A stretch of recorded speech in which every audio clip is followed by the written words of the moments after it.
Welcome to the Anti-Blueprint Project, Volume 2, exploring unconventional routes to happiness and success. What started out as a LinkedIn post, which became a blog, and finally a book, is back for our second edition. We'll be meeting interesting people who've carved out their own niche in their career, where at some point they will have had to tread their own path to find their way. I'm Jonathan Weaver, marketeer, writer, and public speaker who's worked with brands including DB, Burton, and Nike. Thanks so much for joining me on this journey.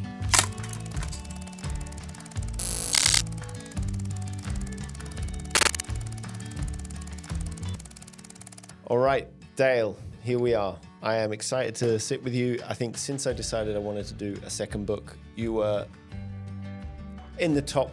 I'm going to say you were in the top 3 of the people. Nice. Yeah, I know. Love to know the other 2 off camera, but yeah. Yeah, okay. we can get to that. But I do think because you are a personal trainer and you own a surf guiding / boat trip Travel business, yeah. Travel business. Operator, tour operator, yeah.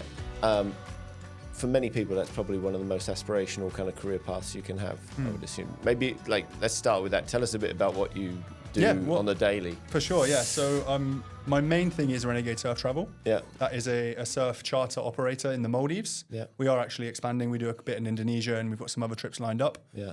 But we operate 10-night charters. We pick the guests up from the airport. Yeah. They don't go on land for 10 days, really, apart from maybe uninhabited island. Yeah. And our niche is surf coaching. So there'll be a coach, there'll be a guide and a local guide. Yeah. And we'll just make sure they have the best trip of their life, which we normally do. I was lucky enough to go on 2 of these trips. I didn't get it for free, in case you're wondering. No, I paid full. Paid full price. It's pretty funny to go on a surf guiding trip where the surf coaching is the main thing, because the first night we sat down, we had dinner, and the coach was like, "Okay, so what does everyone want to work on?" And everyone's like, "Well, better cutbacks, maybe an air." And the first thing after dinner, he's like, "Yeah, you guys need to work on your pop-up." Yeah, bottom turn, pop-up, wave reading, positioning. It is so humbling. Humbling is the word, right? And seeing yourself on camera for the first time is generally pretty distressing for most people. Yeah, because no matter how much you think you bend your knees or you don't bend your back, it's horrendous. 100%. And how long have you had Renegade? So I joined my business partner, Simon, in must have been 2020. It was during COVID. Okay. Simon had maybe run 3 trips before that. Yeah. One was sort of to get a free trip with him and his mates. He told the boat operator he wanted to kind of do trips and they gave him a free trip. Wow. And then I think the year after that, it must have been 2019, he ran 2 with maybe 8 guests. So it was very, very small. Yeah. I'm sure we'll come onto it more, but the main thing was we knew we would work well together. Okay. We actually met each other in Ericeira in 2017. He had worked for La Pointe the year before. I was working for La Pointe. Yeah. And just kind of hit it off straight away. Wow. And whilst I was jokingly wanted to work with him, Maldives surf coaching, who wouldn't? Yeah. There wasn't the scope there to have me involved. Yeah. It was very much a lifestyle business for Si. Yeah. And eventually we had to bite the bullet and kind of jump in together. So now we're co-owners together. And what were you brought in as? The money, the muscle, the surf expertise, the business acumen? Yeah, the title was co-owner. Okay. And I was focusing more on the short-term stuff, whereas Simon was looking more at bigger picture. Yeah. So I was more customer relations, marketing, social media, whereas Simon was a bit more of a long-term vision. Yeah. Which I kind of laugh at now because first couple of years we were still very, very small. Yeah. But I guess that it came together eventually. So. And the way it works, you then go to the local market. You find someone who's got a boat they want to rent. You find chefs. You find surf guides. Most of the boats come with that. Oh, they come with the crew anyway. Yeah. The captain, the waiter, the room boy, the cleaner. Yeah. So that's how we've grown actually. Is initially we were only able to book a boat for a 10-day trip because we could only fill those 8 spots. Yeah. And then we'd fill 8 and then we'd be like, oh, should we do another one? Yeah. Oh, I don't know. Yeah, let's do it. And we'd book a boat for 10 days again and fill 8. Yeah. But the turning point was when in 2023 where we rented a boat for 7 months. Yeah. So we went from doing 10-day bookings, which are expensive. You're paying the average Joe's rate to booking a dive boat for 7 months. And obviously there's much more margin then with a lot more risk. And how... Yeah, because, I did have a question written down about this, but to go from, a week or 10 days and another 10 days, how is that moment to sort of jump to light speed a bit and go okay, we're going to invest for 7 months? Because I assume you have to pay a decent amount up front. Yeah, you put down a solid deposit and then you owe a month ahead for each block. Okay. So it's pretty healthy 5-figure amount each block. Yeah. Now I look back, I think it was the deciding point, so to speak. It was if this pulls off, great. If not, we'll probably pull the plug halfway through the season and we at least tried our best because it wasn't sustainable before that. There wasn't enough margin for us, one, to take a decent salary and two, to do it for the long term before we got this better rate, you know? So that was the big turning point. And I mean, I assume you aren't a man of the boats.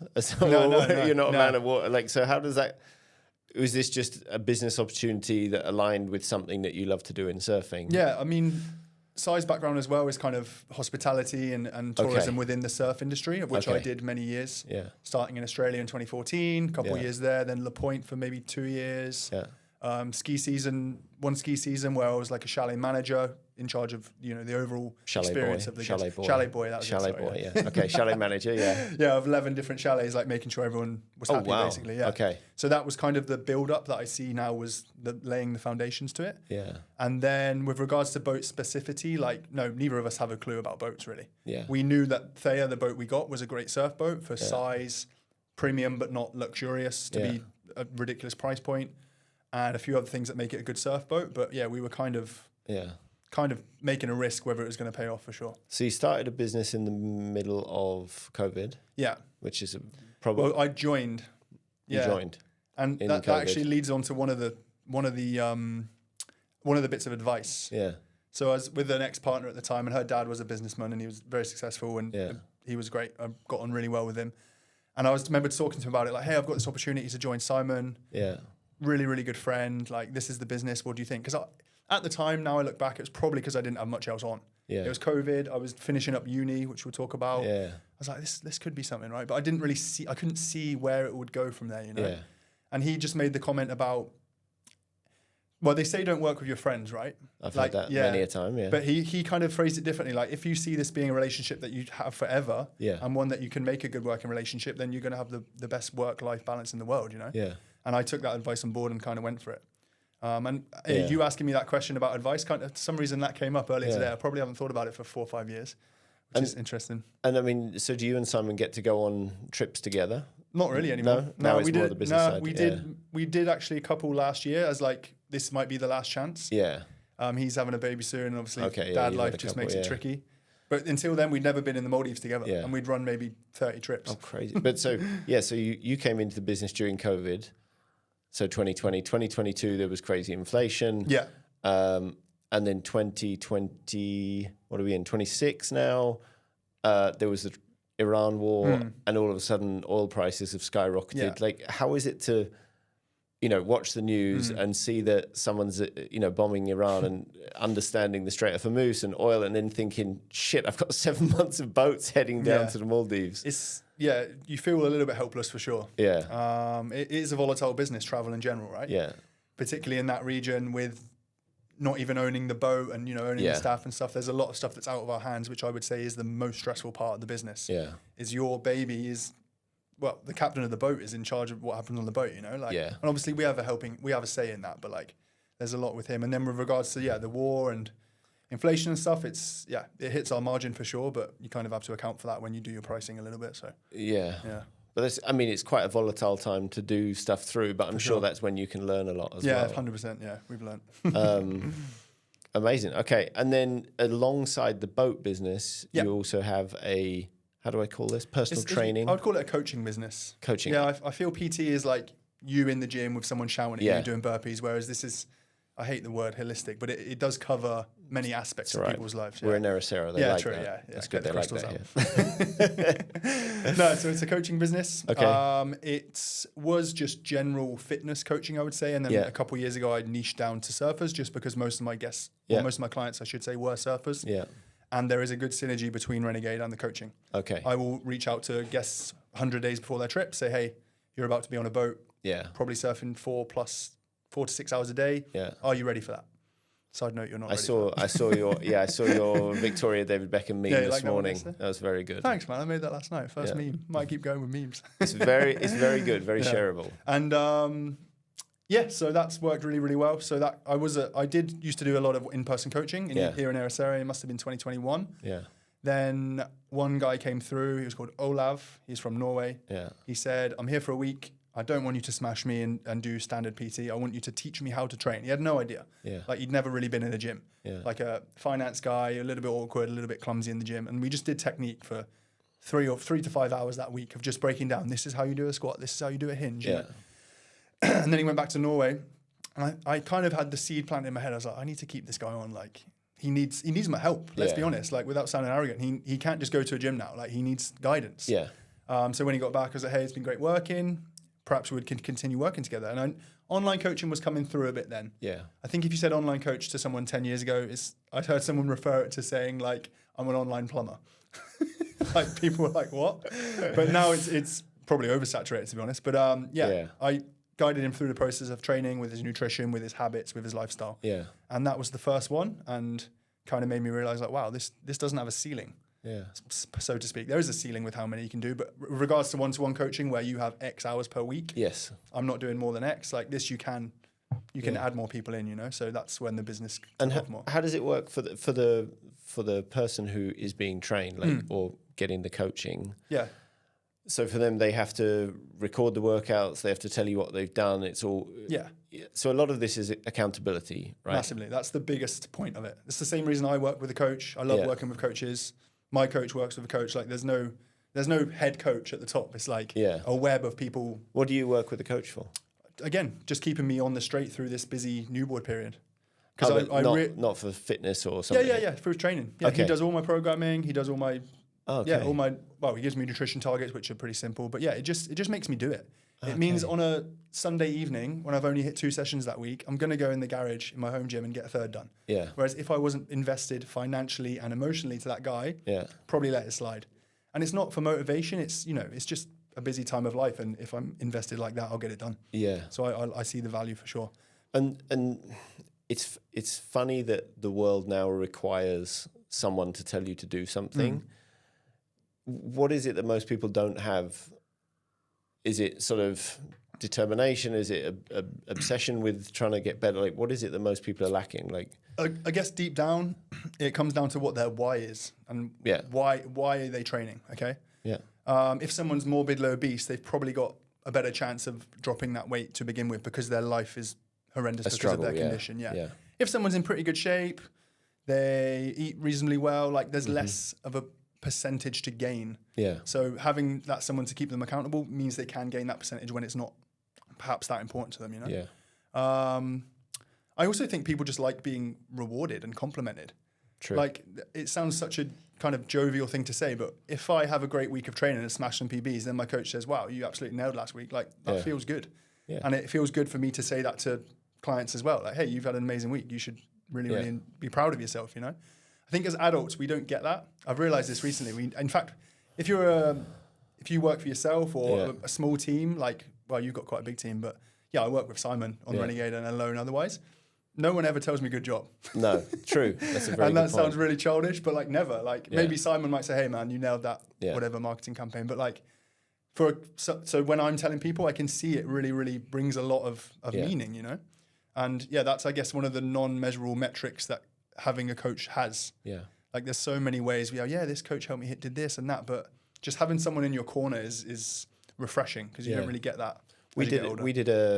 At Nike, we did an 8-week intermittent fasting and then like an animal flow program. And we did DEXA scan before it, DEXA scan after it.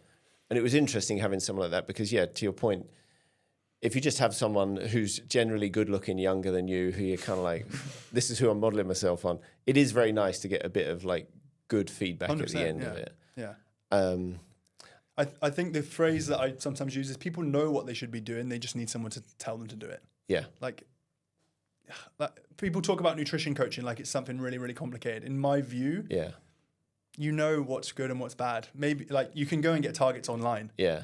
It's not complicated what your nutritional intake should be for your goals, but to actually implement that when being in a deficit is hard or you're hungry or whatever is a whole nother kettle of fish. So it is. It is. A friend of mine texted me the other day about you. Like, should I sign up for Dale? And I was like, if you can't get your shit together and know what you need to eat, which you can find online or on ChatGPT in a second, or how to work out, like definitely. Yeah. But it's up to, I think it's always up to people. Like, how can you, do you have that sort of within you? Because as you say, I mean, you're a new parent twice over, so you've got 2 kids now. Like that period of your life, there isn't many people going like, "Good job, Dad." No one. Everyone's just like, it's the opposite. There's no milk in the fridge. Yeah, exactly. There's a problem with the oil prices in Iran. All of these things. So I can see that that's definitely a benefit. Yeah. And for me as a coach, I just like walking in the gym and saying, "Oh yeah, I'm doing that session." Yeah. It makes you work on your weaknesses. Yeah. Right. If I program myself, which I have many times, naturally you start to shift away to what you like doing, where that's actually pretty hard, or not hard. Yeah. I don't enjoy that so much. I'll do bench again today, and before you know it, you've benched 4 times that week. You haven't trained legs. So then tell me this: someone who is new to training. Yeah. The elusive thing when I was growing up, certainly, how do you get a 6-pack? Tell me, what do I need to do? I'm 46. Yeah, so without a time machine, I don't have that. I remember being 11 or 12 and I remember one day I did 1,000 sit-ups. I was like, I think that was the answer. I'm not doing 1,000 sit-ups. That wasn't the answer. That was ill-informed. Like, it must be that. Having abdominals that show primarily comes down to being lean and having reduced body fat. Yes, you can grow your abdominals. They are a muscle. You can grow and shrink any muscle through hypertrophy, through training. But everyone has them underneath. They are just covered by a layer of body fat. Women generally have more body fat than men. That is a fact, not an opinion. And to elicit fat loss, you need to be in a calorie deficit, which is an overused phrase, but that's what it comes down to. It comes down to consuming less calories than you are burning each day. There are far more systems involved in that, and the primary one is emotion. Right? If you were a robot and you burned 1,700 calories a day, great, I'll give you 1,500 and you will reduce body fat. But that's not how the human mind works, right? There are days where you're stressed, where you're tired, where you just pick at your kid's dinner because you haven't got time to make your own. So it's not as simple as many fitness gurus make it sound out. There's so many more strings to look at there. But what would be the things, because I see you do meal prep and all the rest of it, and I'm always like, I don't know if I want to go that far, but what would be a couple of those things you would suggest to people? I think firstly, choosing how, I don't like the term aggressive, but how large you want the deficit to be. Okay, so if we don't know how many calories you burn per day now. Millions. We can, 10,000. You did a high rocks this morning. So. I did a half a high rocks this morning, But first we need to work out roughly what do you burn per day, and we can use online calculators for that based on your height, age, sex, and activity level. If you're a really laborious job, you're going to burn far more than an office worker. From that, you can then set your rough calorie intake. So if I go maybe 10% under that, so say you burn 2,000, we go to 1,800. That's quite a sustainable deficit because it's not you shouldn't find that too hard. You're going to be hungry. That's a sign you're in a deficit. In fact, that's good. But it's not like I am starving my ass off, So you can generally hold that for a longer period of time because it's more sustainable. Opposingly, you could go for a more aggressive deficit. You could maybe go 1,500 calories, which isn't fun. You'll probably lose a little bit more muscle, but the body fat will come off quicker because you're in a 500 calorie deficit rather than 200. And I mean, you can find all this out with ChatGPT now as well. Sure. I'm sure, like you can take a picture of your food. I've tried it a couple of times. I use an AI tracker for my food. You do, and it worked. I used MyFitnessPal for a bit, and even in 2 weeks, I was like, oh, that seems fairly simple. It's not complicated. It just is a bit more friction to weigh everything out. And when you've done it for a while, you have the knowledge to look at what my AI app says and be like, that's not right. Like that's more, and I'll just change the quantity. Okay. You know what I mean? Like it might say a steak is 200 calories. I'm like, no chance. That's like 400 at least. So I'll just do times 2. That was all the pepper sauce you put on top of it. Yeah, exactly. It's all the butter. So to rewind a bit, then you said what is the biggest hurdle is people don't know their why. What is your why? Good question. That's why I'm here. Nice. You're good at it, man. That is a really good question. So that's partly why I work with a coach as well, is to set goals and actually bounce ideas off one another. Going alone, it can be lonely. And you've got these not important, but like they're not life or death goals, and you get halfway through and you're like, why do I bother?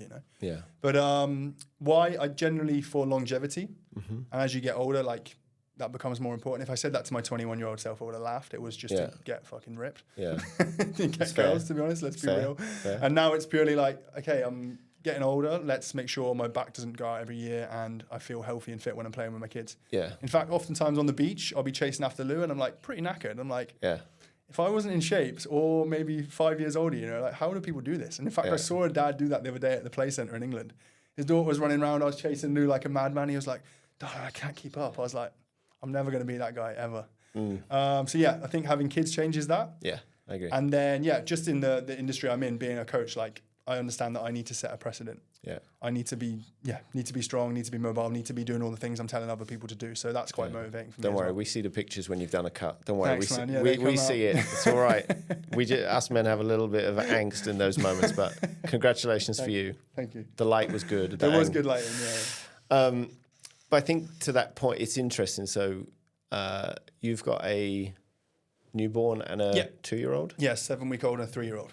Okay, so you're in the midst of it. Yeah, for sure. It's interesting. There's a guy on my team today, and he's just come back to work after having twins, and we were talking about balancing work and everything else. And at some point, there's this saying, right? If you want a job done, give it to a busy person. Nice.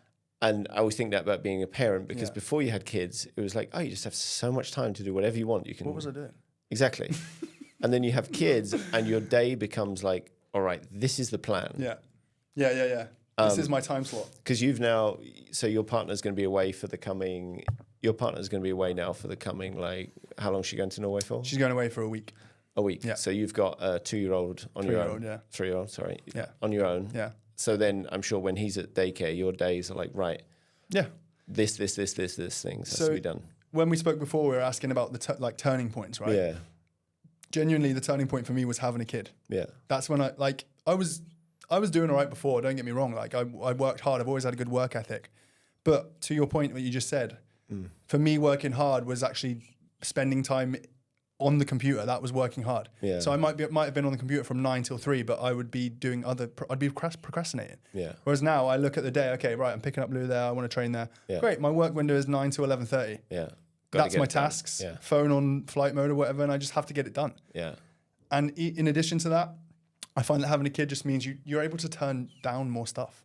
True. Like you have a why you can't do it, you know. Whereas before you might feel an obligation to go to that social event or procrastinate more. Now you don't have that. You can say, hey, I've got to look after my kid later. Like that was a big turning point for me as well. It's a good get out of jail free card. 100%. And then I think kind of almost animalistically, I think there's something in dads especially. Yeah. When you have a kid, like a cog just turns and like you want to be the provider for them, right?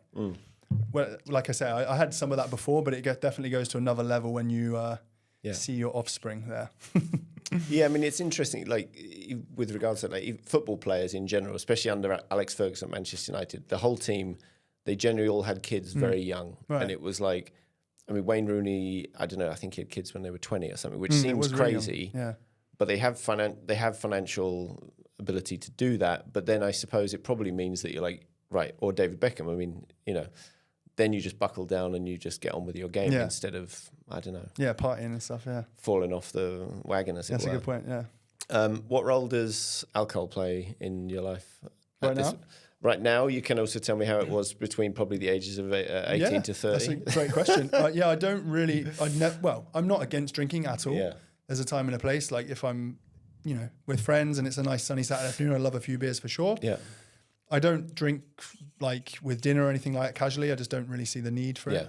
But definitely, I think because, from the travel years from 18 to 25 or 26, working in surf camps, new people in every week on a rotation, like that, it was just Saturday night is party night, Thursday night is party night. So naturally there was a lot of drinking. Yeah.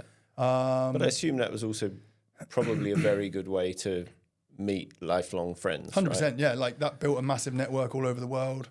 Yeah. It was, the best years ever. I don't regret any of it. Yeah. And I was always pretty sensible with booze anyway. My dad's never drank. My mum doesn't really drink, no. So had a pretty good relationship with it. But I think nowadays it does come down to like, I'm not that I'm tracking calories all the time, far from it. Yeah. But I would rather have a bigger meal than add 3 beers to that meal and have an extra 500 calories, you know? Is that how much is in a beer? Probably like 150 in a bottle, yeah. It is? Yeah. Okay, good. You learn something. You learn something every day. Well, right now, man, and you probably feel the same. I can't even stomach the thought of being hungover with a kid. Yeah, that's the challenge. Like if Lou wakes up at 6 and I'm not hungover, it's like it can be pretty painful, you know. Yeah. Playing freaking Wheels on the Bus at 6:30 on a Saturday morning. Yeah. I can't do that with even 3 beers in me, you know. We did it when we first moved here. I remember I had specifically one hangover, and I was like, okay, this is stopping. Yeah. We're not doing this anymore because it's not. I mean, you feel like shit, but it's also really not fair on the kids. No, exactly. You can't do your best parenting. And the kids are just kind of like, what are we doing here? Yeah. So That's a good point. Okay. So then I should have, let's go back a bit. So this is like 2 businesses that you've sort of built in the last, basically since COVID. Yeah. It's very interesting how many people have like pivoted so hard at that period. Before that, you were working with surf camps and all the rest of it. But then I suppose, what were you doing? Like, did you like go to school? Where did you grow up? Like all the rest of it? Yeah. So went to school in Launceston in Cornwall, which is in the middle of Cornwall. It's just a random Cornish town. Yeah. No one really, well, I did A-levels in Cornwall, I should add. Yeah. I went to a different what's the term? Like college for that. Yeah. It was pretty far from where I live. I'd do 2 hours on the bus each way each day because it was a really, really good college. Yeah. And I didn't want to stay in my, there was nothing wrong with my school, but I just wanted to change. Yeah. Then everyone goes to uni. It's just what British kids did back then. There was 31 in my tutor. 30 of them went. They were not. You went to a good college. Yeah, I did. Yeah. I was the only one from my college that went. Yeah, fair. No, they all went. I was the odd one out, even though I was definitely not behind. Like I was ahead academically for sure. It was just I didn't know what I wanted to do. Yeah. I had no idea. Like I just saw that they were all going because it was just the thing to do. The hamster wheel turning. That was the next stage. I was like, this doesn't feel right. Like, don't really want to do that. I don't know what I want to study. I don't know what I want to do after. So what's the point? Yeah. So I worked for a year. Yeah. Saved up some cash, and then I knew I wanted to get out, as most people do from Cornwall, as strange as that sounds. Yeah. No one really stays there after 18, and then travelled and worked from there. Yeah. And was that period when all your friends went off to university, did you feel like you were missing something? 100%. Yeah. I felt like a bit of a loser for sure. Yeah. Like, even though I knew deep down it was the right thing not going, it was like, these are all off being independent, I guess. And I was still at home getting picked up by my uncle at 7 a.m. to go and work, you know? Oh, so what were you doing for I was work doing surveying. He was a surveyor. I was like his assistant. Okay. Yeah, so it was outside all day. It was pretty laborious. It was... Yeah, it wasn't that fun. But hey, it got cash and it was a ticket to Australia when I was 19, so... But, in retrospect, would you say, like, for young people watching this, is that a good thing? Like, if you're not sure about what to study, is it good to just say, I'm going to take a couple of years and figure this out? Yeah, I would say so. I feel like you feel like it at the time, but there's certainly no rush. Yeah. And the easiest thing would be to follow the crowd and think, well, everyone else is doing it, I might as well do it. But to actually, looking back, to do something different was the right thing at the time. Yeah. And if it gives you cash in your pocket to go and do what you actually want to do, which was to go and work abroad, then it was a net positive for sure. And so what age did you go to university? 26 or 25. Oh, 26? Yeah. Oh, you were a mature student. I was, I felt even more of a loser then.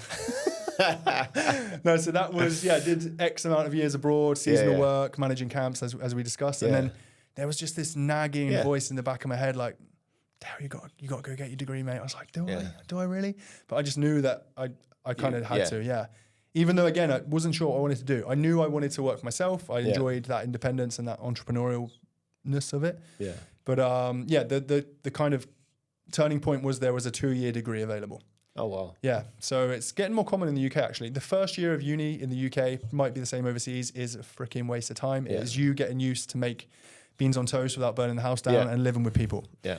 Luckily, this one skips that, so you don't lose anything academically. You just cram it into 2 years. It's called a fast track degree. Okay. And it was in Plymouth, which isn't the best city, but it's like 45 minutes from where I live, so I could spend more time with family after being away for 6-7 years. Nice. And I also had a mate in a similar situation who had been away for many years and was like, I think I need to do something now. Yeah. So he joined. So we were the creepy old men in the class, which was cool. I was going to say, maybe I shouldn't ask how Freshers Week was, but... No, we did not get involved, man. Oh, you didn't? I think we went to a couple of events and we felt out of place. We're like, we'll go to the snooker hall or something. It's interesting, your point about like burning the house down. I took 2 years off and I went snowboarding. Yeah. Similar, I had the same feeling, and then I went back to do university. Yeah. And it was crazy because by that point, we'd lived in a bunch of different places, mostly abroad. And then you see people, it was like their first week ever away from their parents. Insane. And it was just like people paralytic on the street. People didn't know how to cook. People couldn't wash their own clothes. Yeah. And there was a bit where I was like, man, they should almost force people not to go to university the first year just to go and deal with life. That's where the army's good, I think. It's interesting. Yeah. There's a lot of conversations that of like whether or not mandatory, like I don't know what you'd call it, because in Scandinavia they still do that, right? And Israel and a few different countries, And there is a question there of like, would it be useful just to get people some life skills before they study? Yeah. Because I remember our floor. It was the same year Tony Hawk Pro Skater 1 came out. So I'm aging myself here. Throwback. But I think on our floor, like there was 10 of us. And I think at the end of the year, like 5 people made it through. And 4 of those who didn't, they were just up all night, caning, playing Tony Hawk, and yeah, you'd leave them at like 10 at night, and they'd still be there 6 in the morning. Like, I'm trying to unlock the secret bunker. Yeah. It was hectic. That's cool though that you can do a 2-year degree. Yeah, that was it helps for the cost as well. Yeah. Now it's pretty expensive everywhere, I think. Maybe not in Europe if it's still free, but yeah, it helped with that. And just feeling like you're not freaking wasting your time that first year. Even with the fast track, I would say most of it I felt like I was wasting my time, to be honest. What did you study again? Business management. Okay. Yeah, so pretty generic. Yeah. Just gave me a good foundation. Did I learn much?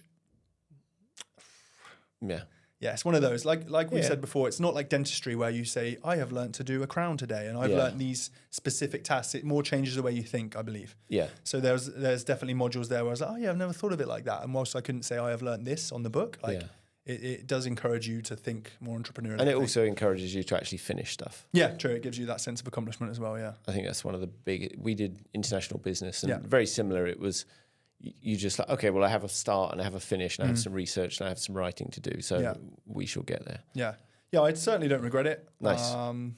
I chose a great time. COVID came 3 months into the first year. Oh, okay. Or was it the second year?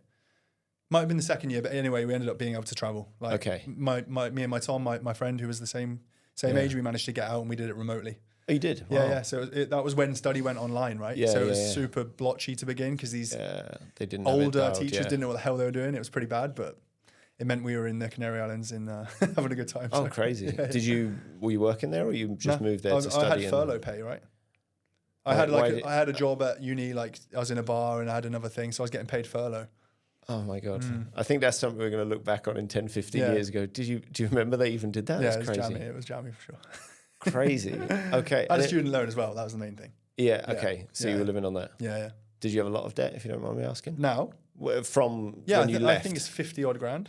Oh, when you left? Yeah, okay. Yeah. But that's what paid for you to go to Canary Islands and all the rest of it. Okay. And it's you start paying it back when you earn a certain amount, right? So okay. Yeah. Have you told them you're earning that amount yet? Or if we're going into it here, but they don't, dividends and stuff don't count. So if you're smart with it's purely your salary. Okay. So many business owners don't have a high salary, right? They do it through other ways. So okay, good. If anyone's listening, I'm fine. I was just going to say HMRC, we're compliant here. Okay, so the business, the way you're a business owner, so it's different than if you go and get a job as an employee. Exactly. Yeah. True. Okay, so as in the UK we call it PAYE would be the enemy at this point. Yeah, exactly. yeah. Okay. When did you come to Portugal? Yeah, good question. So that came with 2017 La Pointe job. Yeah. Had done 6 months in Bali, wanted to be back in Europe after expended probably 3-4 years that side of the world. Mm-hmm. So got the Portugal job. Yeah. Asked John Jacobson, I was like, hey man, ready for Portugal. Yeah. But most people start in Portugal, then go tropical, not the other way. So he was a bit like, I don't know, but it's where I wanted to be. So that brought me residency. Yeah. Which at the time was a €13 cost in the Camera Municipal and took like 15 minutes. It was very, very easy in 2017, pre-Brexit. Yeah. And I was here for that year, here for a little bit the year after during summer, not like my base by any means, bouncing around a little bit. Yeah. And then actually it was during COVID. I was like, I need to get out. Where can I go? Remembered that I had the residency certificate somewhere in my mum's attic. Crazy. So I was abroad and I was like, Mum, you need to go and find this document. I got a copy of it. And she was like, yeah, I found it. And that meant I could escape when the UK was like a red zone. Yeah. And I was getting on a flight with this bit of paper, and they were like, yeah, on you come. And there were Portuguese families and stuff being turned away. I was like, wow, this doesn't feel right. But yeah, that's when it so 2020, I was like, okay, now it's a base. Okay. Went to the Algarve, down there for when it was quiet, and then came back up to Terrace in like summer 2021 or something. Yeah. Yeah. It is, again, another one of those things that I think we'll look back on in 20, 30 years. Like the fact that the UK decided to vote to leave Europe. Insane. And, I have friends who've got property in Austria and they can only be there 90 days at a time now. And you're like, how would you go backwards on this decision? I know. Let's wait and see. Yeah, crazy. And with La Pointe, you were managing camps? Yes. What were you doing? Yeah, so the title is camp manager. You're just basically looking after the staff, looking after the guest satisfaction, really. Nice. Yeah, okay. Not really to do with the surf side, but it is obviously surf hospitality. So yeah. And then getting into like Renegade and the boat business, what was it that because obviously you said you sort of 1 session, 2 sessions, but there must have been something inside you like this is a good business opportunity, or was it just like let's just try it and see what happens? Yeah, I think there honestly was a lot of the second option there. Even maybe 20 21, I knew it was a great business. I knew people had an amazing time. We were giving people the trips of their lives, but I did struggle to see the scalability of it a little bit. Yeah. How are we even going to do that many trips a year? Like logistically, and just in my head, that was definitely there. And until we bit the bullet and actually did it and made it work, then that was the turning point, as I said. But I think it was just a bit of a gut feeling. Yeah. I think deep down, the ethos has always been, we want to create trips that Simon and I would go on. Yes. And I still want to go on these trips. I still can't wait to go on the boat. So that's when I know we're doing things right. Yeah. And then the main point, I guess, that I know we're doing things right is the repeat guest volume. Like next week, I just did the guests for next week. 5 out of 10 are repeat guests. Yeah. They're on their second, maybe even third or fourth trip. Wow. And they generally bring a friend. So our marketing, we actually spend zero on marketing. Yeah. We nail our Instagram, which obviously is free. We don't boost posts, and that brings in a lot of people. We've done some collaborations on YouTube, which brings in people, but primarily it's organic through word of mouth, Google reviews, or people bringing people. And you don't do paid because you think that would hurt your reach? No, we just never. We haven't had to. We definitely toyed around with it in 2023, maybe with limited results. Yeah. And then we're in a very fortunate situation where organically trips are filling. So we're like, well, we could maybe fill them faster by doing this, or we just kind of let it run. Perhaps that will change in the future. Maybe I'm going to look back at this in 2 years. And no, but it is. I mean, they always say like word of mouth marketing is probably the best you can ever get, and if you give people a good experience, that's one of the best things. Yeah. I suppose having been on your trip. So as well, you're aimed very much at a very premium segment of the market. For sure, yeah. In snowboarding, you have Bald-Face Lodge in Canada, which is similar. It's like you go there for 3 days, it costs you $4 or $5 grand, which seems excessive, but then you go there and you're almost guaranteed that you're going to have 3 of the best powder days of your life. Nice. And I assume that's a bit your model, right? Like you're not trying to compete on the surf camp end, you're trying to compete on the very premium end. Exactly, of travel. Yeah. There's definitely another level of pure luxury, like just where the boat is of a higher level. Yeah. And those trips can be, 4 times what we charge. But with regards to service and coaching, we're definitely up there as a premium operator. Yeah. It's very hard to do a cheap Maldives trip, to be honest. Yeah. There are much lesser quality boats where you can have dorms or just no AC, no ensuite and tiny boats. You can still do it for a good price, but if you want to be comfortable and you're going to drop this once a year for 4% of your year, like you worked out, 10-day trip, I am certainly of the persuasion that you might as well do it right. Yeah, it's interesting. And I remember when we went, I was toying it up as to whether or not to go. And actually the year before you said, I've got a space. Yeah. And I was like, and I couldn't go. And then one of your coaches, John Jacobson, he said one of the things that's very much stuck with me. He's like, the anticipation of a trip is almost better than the trip itself. 100%. So book the trip, like whatever it might be, and it is funny, like once you put it in the calendar, you're like, I'm going to buy a new board and get some fins. I'm going to practice this. I'm going to go to the gym for 100 days and get some accountability with Dale. It's an amazing thing because then everything leads towards that one moment. And I guess that's, with your customers, probably what you have. I like that. I haven't heard him say that, but I really like that. That's great. Okay, that's one of his rallying cries. I don't want it to say it's better than the trip, actually. Not better than the trip. But that's just as exciting as the build-up, right? I just think the night before, or like the morning before, when you've got your board bag and everything's packed and you've got butterflies in your stomach and you like start looking at the forecast. Yeah. Kid at Christmas vibes. And then in your head, you believe you can actually surf properly and you 100%. Can do turns. And then you get there and it's like, okay, now I've got to work on my pop-up. That's the thing. Get the foamy out. Yeah, that's the thing that always gets me. Yeah. And I suppose, what have you learned through having that as a business? Because that's a pretty different business, different way of earning money than most people could even wrap their head around. Right? Like providing premium destination travel charters to the other side of the world. Like, have you got any learnings from that? A great question, and something that I thought about earlier. I think what we're very good at, even as we've grown, is being very personal. Mm-hmm. I'm pretty much head of bookings and customer relations and stuff. I could probably tell you most people's names that have been on our trip. Like if you show me a list, I could say yes or no, and I could tell you what trip they were on and probably a little bit about them. Which I think many tour operators, as they grow, that you just become a bit of a number and a bit of a there's no kind of personal element there. So if you chat with us, it'll be me emailing you. We don't have a team for that. I go through all of it. Yeah. I think people really, really respect that.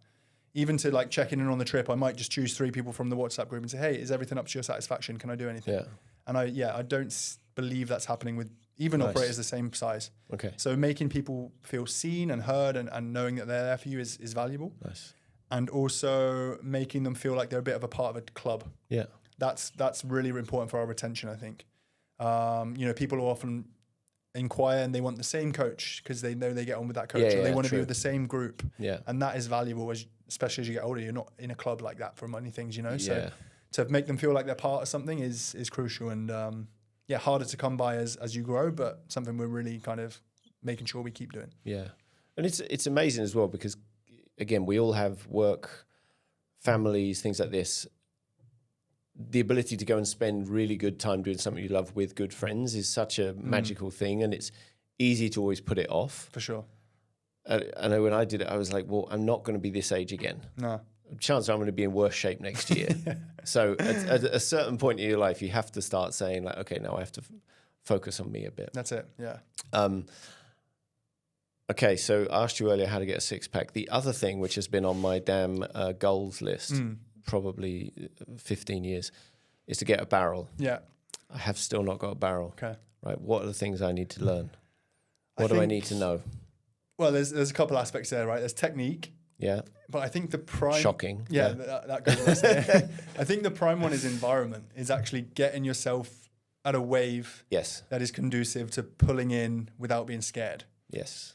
Okay. I can picture myself, you know, when I'm not that I'm getting kegged all the time now. I saw you last week getting kegged. You did see, did. Let's not beat around the bush. I'm still, you know, it's still giving me the same rush. But like when I was starting to get barreled, it was probably Mexico where the waves were just so good for it. Yeah. It would be take off and you can look down the line and think, okay, there's my section. You can slow down and it could over you, and then it's like there's not too much struggle there. If you're really trying to force it in waves that aren't hollow or above your pay grade or are too shallow, too fast, too busy with surfers that are better than you, so you're taking off on the scraps, then it's not going to go well. Okay. So I'd say environment and time in the right quality waves is the best practice you can have, and then it will naturally cross over to waves that are less easy to get tubed on. Yeah. I think the pool is great for that. You can just go and replicate, and for the technique for sure. Yeah. You don't have to worry about the positioning and the reading of the wave, which is 9/10 of the battle. Mm-hmm. And just putting in time like that, I think it really is just down to getting comfortable. Yeah. Pulling into a section, I think. Yeah. You know, I still do it now. I did a bad one at Cross the other day where I straightened out and I should have gone for it, like, because it was scary. Scary over reef for sure. Yeah. So once you can get that out of the way and know, okay, I'm better off to be in that than straightening out. Yeah. Naturally your make rate is going to go up considerably, right? Okay, that and signing up for your and a Renegade and a coaching package and a Renegade package. Coaching package. Okay, good. Now the Maldives definitely has its fair share of hollow waves. Yeah. I would say it's more canvases, like long walls, as you'll probably agree with, for turns, linking 8 turns, see everyone kicking off with sore legs, rather than pulling in. Yeah. Which is fine for me. I would much rather do that. And is there a reason that you do trips there and not Mentor-wise and other places? Yeah, it's just so good for coaching. Okay. That's the main reason Simon chose it, the main reason I agreed. Yeah. It's there's many reasons, but it's so good for coaching because of that reason, the reason the waves are long. Yeah. They're generally quite playful. Like, touch wood, I've been there tens of times. I've never really hit the reef bad. Yeah. Whereas one session in Indo, you come out and your back's messed up. Yeah, The other thing is ability of other surfers. Mm-hmm. If you go out to an Indo lineup on its day at Desert Point, you will be the worst surfer in the lineup. True. Not you personally. Sorry, John. I really looked at you in the eyes and said that. Fine. Most of us will be the worst surfer because there'll be a pack of Brazilians and Americans and Aussies that all charge. Yeah. And you are taking the scraps if you're taking anything. Yeah. Which isn't fun for anyone. So I think that's really, really important. And then the fact that it's boats means that we can always find a quieter corner if conditions allow. Yeah. You've had days where you've surfed alone for 4 or 5 days in a row, right? But there'll be boats in the area, the guides talk, and we shimmy around each other. Yeah. So that is, again, for wave count and actually progressing, you need to be catching waves. So that's really, really important. And what's been the worst experiences on a boat for you as like the person who's responsible for all the people? Have there been anywhere you're like, okay, this is sketchy now? Because it looks beautiful on postcards and pictures, but you're still in the middle of the open ocean. You're open to the elements for sure. Big storms come through. Like, our captains are very, very experienced, and they will generally make sure we're anchored before they come, but they come quick, as you've experienced. It is being a guide there and like working with or having 10 people looking at you who are expecting perfect waves is actually really stressful. I know that sounds like devil's advocate. I'm sure it is. And it's two sides. When the waves are good, it's the easiest job in the world. Yeah. When the waves are meant to be good and not good, or just shit in general, it's pretty stressful. When people are looking at you like, why is it windy? And this isn't my sign up for. Exactly. So yeah, definitely days where the days are dragging and you're just waiting for that day on the forecast 3 days ahead, like waves are coming. That's painful. Like the days drag and you've got to think of other ways to keep these people entertained. And people don't realize on a boat, you get a little bit cabin fevery. Yeah. If you're doing 30 days, like 3 in a row. Yeah.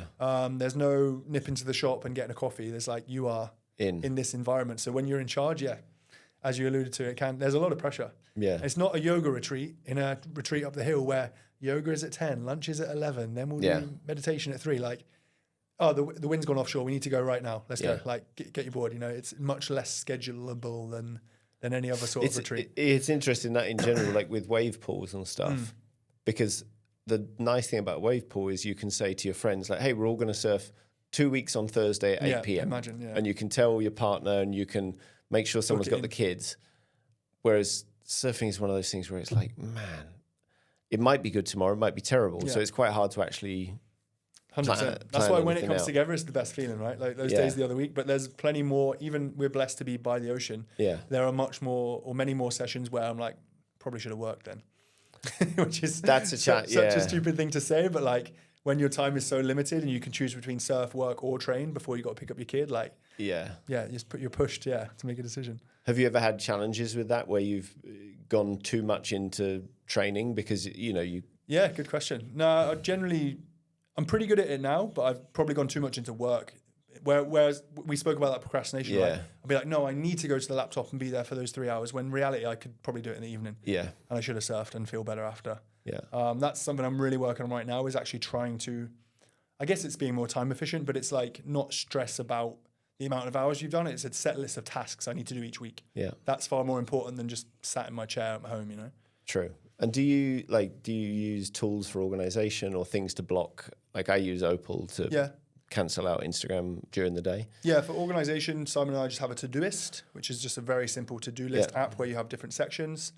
Then I have I think I spoke to you about it, a brick. Mm-hmm. So it's a little biscuit size thing about this big that you have to scan physically to unlock your phone. And you can block different apps in different settings. So I have a work setting, or maybe a Luca setting.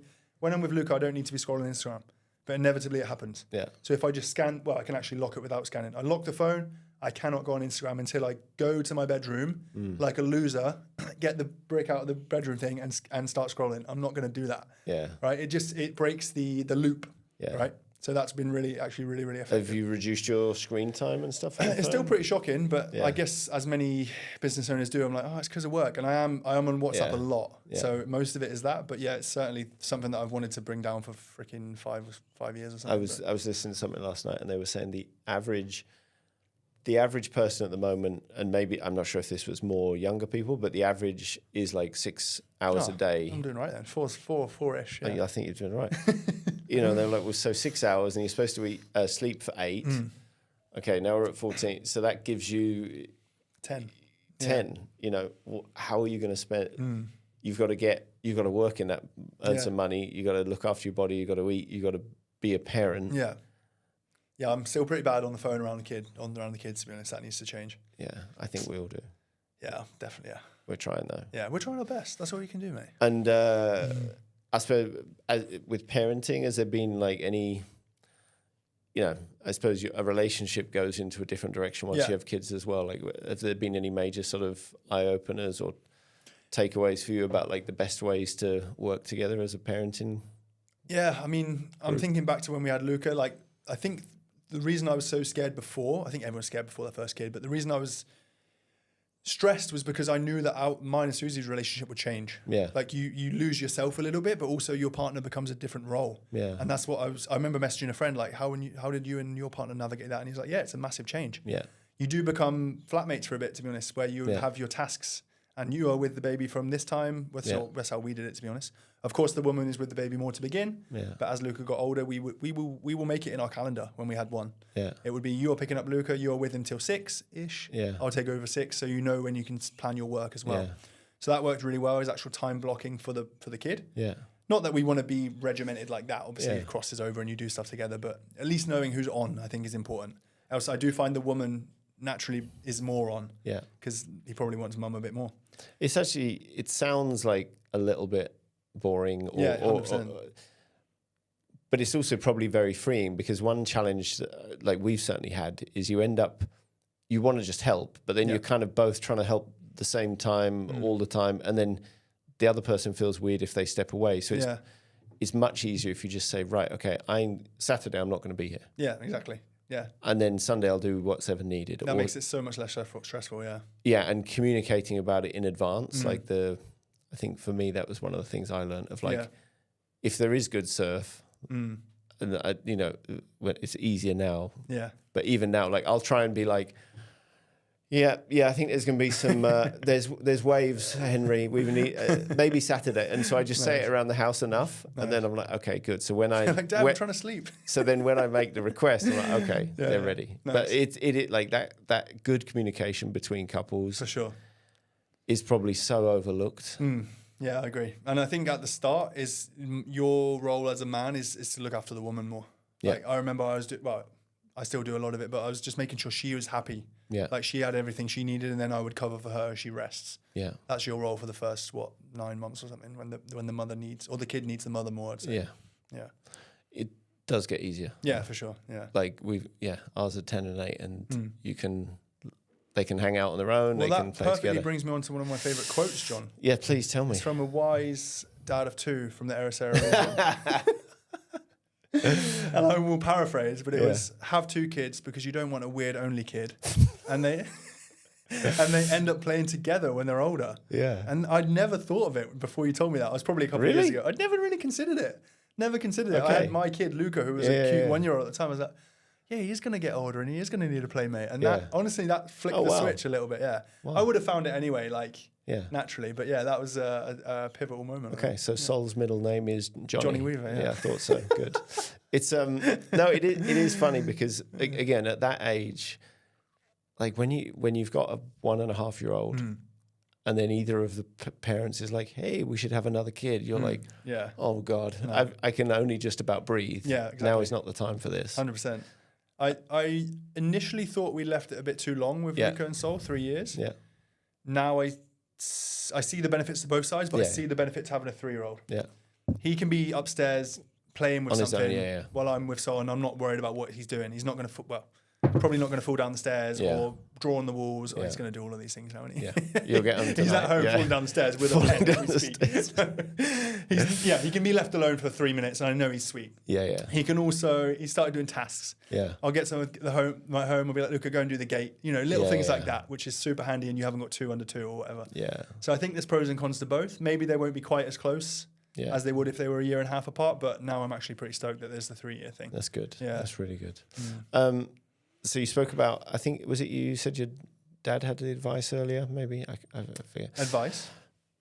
You mentioned some advice someone had given you earlier about going into business with a friend. Yeah, ex-partner's dad, yeah. Do you have, what's the best advice you've ever been given? With business? I've got a great one for relationships. Okay, I need this. Okay, so we all need this. The one I've always stood by for relationships is it's going to sound weird now. It's going to make it sound that Susie cries a lot, which she does. But maybe not even just for your romantic partner. It could be your mother, your sister. If a woman is crying, never be the first one to let go. Of the hug? Of the hug, yeah. Sorry, of the hug, yeah. I've really found that to be like I wasn't sure in what context she was weird. crying. Of the hug, yeah. Oh, we're hugging, okay. That one is, I think, really, really nice, and never be the first one to. Yeah, like you're in control there. Okay. And then I think one that this isn't advice. Sorry, that's a quote. Is best advice you ever got? There we go. It was about. I've written down the one that I said is who you see longevity with, and like as a business partner. Sorry, if you're going to go in with someone, I think that you probably know the stat. Those who go in with someone, there's a far better success rate than solopreneurs. Yeah, there's studies on it. I think the magic number is like as your team grows is 6 or something. Yeah. And then above that, it starts becoming too complicated. But yeah, seeing someone that you see longevity with, and at the end of the day, that you're going to be speaking to every day. Yeah. Like I've worked with people in the past, and their name comes up, and you're like, oh, it's going to bring drama. Whereas I love you, Si, but I look forward to a chat with him. It's good. Yeah. It's funny. Like Sani, who I wrote the book with, and he did all the design, and then Nick, who was the editor, I've known both of them for sort of 20 years, and they did me real solid favors when they did the first book. But both of them are people where you kind of were like, I could imagine to kind of go and do anything with them because you know that fairly solid, fairly even keel, do their work wonderfully well, and they don't have. Some people just have a lot of drama with them. Yeah, for sure. So you don't need that in business. No. Okay, so keep hold of the hug longer. Yeah, that's a good one. Yeah. In regards to that, I heard a good quote the other day, and it was like, again, with a partner, make sure to always bring a spare blanket and some granola bars. Don't let anyone get cold or hungry. That's dad advice right there. That's dad advice, but also for a partner. Yeah. I probably need that as well, because when I get hangry, game over. Same man. But then, the other thing, or the other kind of quote / advice would be, you touched on it about the anticipation before the trip. Mm-hmm. Something I spend a lot of time thinking about, and it's pretty hot on like self-development podcasts and the like. Yeah. Is the hedonic wheel, the hedonic treadmill? Sorry, not heard of that. Not heard of that. No, hedonic meaning hedonic is the pursuit of pleasure. Yeah. Hedonism. It sounds way creepier. That's where you go to Ibiza for. Yeah, exactly. Okay. Is the hedonic treadmill is always looking for the next thing. It's you set an income target of X, you hit it, and then you're instantly onto the next target. Yeah. You spend, I guess gratitude is deeply involved in this, is actually taking time to say, fuck, I did actually hit that target. Yeah. Maybe the salary one isn't the best idea or the best example. It could be, it could be something tangible like a car. Yeah. Like people say the most exciting thing about getting a Lamborghini is the day before you go to the showroom. Yes. Right? Like having a Lamborghini is actually stressful, I can imagine. So it's always trying to not just set new goalposts further down the line. Yeah. It's actually taking some time to be happy with where you're at. Yeah. And I think the quote was, if you can't be happy with a coffee, you're not going to be happy with a yacht.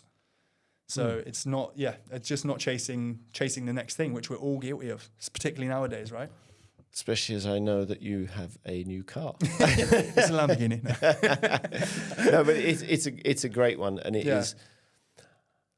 it plays into comparing yourself to others. Yeah. And it's the hardest thing to not do, because it's so hard. And I see it with my kids. I see it with my wife. Like I see it myself. Yeah. I used to have it a lot when I was at Nike, because you'd see someone else who's younger, fitter, better looking, getting more money than you, and you're just like, oh yeah, but if only I had that. Yeah. But then probably what they don't see is, oh yeah, but you live here, or you don't have any underlying health issues. This is going into my favorite podcast, but it's like Elon Musk said a quote is like, you don't want to be me. Listen to you heard that one. Yeah. It's like, you do not want to be what goes on in my brain. Like people think, oh, he's the richest man, it must be amazing. But like the work and the sacrifice and the stress, no one wants that. Not for the biggest payoff in the world. And I think on that one, I mean, I listened to that one. It's also, if you actually had the ability to solve homelessness in the US, the hunger around the world, like which with the amount of money someone like Elon Musk has, you could probably take a good stab at it. Yeah. You know, you probably wake up in the day like, okay, where am I going to spend all my time then? Yeah, exactly. But then on the other hand, you're like, okay, now we're flying rockets into orbit. Like that's the thing, because we need AI data centers in space. So maybe we do. I'm not sure. I don't know. But I think back to the hedonic treadmill thing, the quote that kind of links to that is, people spend so much time sacrificing the thing they want for the thing they're trying to get. Yeah. Like, yes, you could go and do another day's work on the weekend, so you have more money to spend more time with your kids, but you just sacrifice time with your kids. Yeah. So it's a what's the word? Self-fulfilling prophecy. Yeah, exactly. Yeah. So, I think we're always looking for more, right? Yeah. More money, a better car, a bigger house, but like actually the happiness comes from the smaller things in between that. Yeah. And actually being able to appreciate that is such a hard thing. And is there a way to help oneself appreciate what you have? I think Susie and I are pretty good at, like, we have an amazing day of just, taking the kids to Ribera, and Luca rides around his bike, and we get home and we're like, oh, that was really nice. And just little quips like that, It doesn't have to be a 20-minute gratitude practice where you really sit down and go deep. It can just be a feeling of accomplishment at the end of the day when it hasn't been an out of the ordinary day, I guess. And then for those bigger wins, I think actually taking some time to appreciate them. Yeah. Like, hey, we did this thing, we should put an afternoon aside to go and have a coffee and really think about it and talk about it, instead of just going straight onto the next goal, which I'm guilty of too. I mean, we're both British. Do you struggle with that as a British person? 100%. Yeah. It's tall poppy syndrome, right? You don't want to stand out and do something different because you'll get cut down. You'll be the rest of the line of poppies. So, in fact, Simon and I did that last year. We went to Ireland in November. Yeah. And we said, we are going somewhere for these dates to say what a great season we had and actually like chatted about it. Because before you know it, the season would have started and we would have forgot about 2025 as a year, you know, where you just looked at the numbers, so to speak, which is not why we do it at all. Yeah. So yeah, blocking stuff in the diary, even just blocking a call with your friend to check in and be appreciative, I think is important. And yeah, I don't really meditate or do anything gratitude like that, but there is if you search 5-minute gratitude on YouTube, there's some really on Spotify even. Okay. There are a couple there that I really like where if I'm stressed or not being appreciative of what I have, I'm guilty of it. Like, I love my life and I still look in the garden like, oh, that needs doing, that needs doing. I'm like, Dale, what are you on about? It doesn't need doing. Yeah. And then that'll bring me back down to earth a little bit. So yeah. It's very hard. Like I had a thing when I started setting goals when I was like 25, 26, and one of them was to have a place in the mountains and one by the beach. And when we moved here, one day I was having a barbecue and I was like, oh, I guess I should tick that one off. Did you actually write them down? I've been doing it for 20 years. On a piece of paper? Yeah. Yeah, nice. I think that would be a tip as well. Yeah. Is once you write it down, it's real. Even typing it in a Word doc isn't the same. Yeah. You need a little notebook or a bigger piece of paper and write it with a pen. The one about the barrel is basically I just write over it year in, year out. But no, the other one, but with that one, it was really weird because then you sort of achieve that. And there's sometimes I love sometimes the way Americans are, and they would be like, oh man, like we're going to get everyone to the house. We're going to celebrate this thing we achieved. And as a British person, you're kind of like, kind of did what we wanted. Yeah. How is that? Because I was making fun of you earlier and I don't mean to do it in a nasty way. Right. But like, how should we say this? You make a lot of content with your shirt off, right? Yeah. Fair. And it's crazy. Me and you've got basically the same rig. I mean, I don't know how it's happened, but you know, but is it in the beginning, are you like self-conscious? Being English, you must be like, fuck, really? Oh, I took some time, man. Yeah. Even posting content. Yeah. I can still remember the first video I made. I probably spent like 2 hours editing it and like making sure everything was perfect, making sure no one could punch or pick at things. No one gives a shit, man. They're just they appreciate the content, but they don't care enough to, go into it. And like I read somewhere the other day about getting comfortable with embarrassment is taught to be a negative feeling, right? Yeah. But sitting in that feeling of being embarrassed actually makes you more resilient to getting uncomfortable to it, right? So I don't really think about it now. Like, good. Don't get me wrong, I could make 10 great posts and get some love and stuff, and then one person might comment something, and you dwell on that negative bias, which I think is normal no matter what level you get to, right? But you just gotta pull the. I think it is good if you can get that, like, what do they call it, Teflon skin. If you can just let things slide off you, because there is my wife suffers with this a bit. Like she'll have a picture of herself and she's like, and I'm like, my God, you look so good there. And she's like, yeah, but the underneath of my right arm, like I can't post that. What will people think about this thing? Think about it, yeah. And I'm like, no one cares. No, they're too worried about themselves. It's funny, like this year, like I cut my hair 3 or 4 weeks ago, and and you try to go to work and look half decent, and then I was like, right, that's it, cut it off. And then you're like, oh God, what's everyone going to say on the court? And then literally no one probably even notices. No, they're not. No, that's good. That's I think it's good. It's a good lesson in life. Like no one else is looking. No one else is caring. It's just a good lesson for the gym. People get so self-conscious in the gym. Everyone's too busy looking at themselves to worry about what you're doing. Yeah. Yeah. Luckily, my gym doesn't have showers. It has a shower. It doesn't have a mirror though. Nice. Which I think is quite good. Yeah. So then to sort of go back round all this up, like you've had a very interesting career, and I'm very. I've said this to you before, but I am very impressed with like the 2 careers you've built, and the fact that actually before we go there, I do have another question, especially with the personal coaching you do. Like are you doing much marketing for that? Because you spoke about marketing for the boat, and you said you don't really do much. Like for the personal coaching, is that word of mouth as well? It's mainly referrals. It's mainly people going away and coming back, or extending. Okay. I don't generally push it. Like I have a great level of busyness with it. I generally do it in the evenings or like early mornings. It's kind of my free slots are filled up with that. So I'm very, very happy with where it's at and don't feel the need to push super hard. And how much does supply and demand play into this? Of like, well, because you're always like, oh, there's 2 spots left. Oh, okay, yeah. And I look at that and I'm like, shit, I mean, maybe I should just sign up now. That's scarcity in play, I guess. Yeah. There will be times where I'm like, okay, I'm full for June. I don't care about another sale, but like, and then maybe 3 people end the end of June, and then you're like, okay, I've got some space again. So there is some poetic license with that, but it's it's generally simple. But you always get me anxious. I'm like, oh, maybe I should. I'm going to go and do it right now. Maybe I should just sign up for the sake of it. Summer's coming, fatty.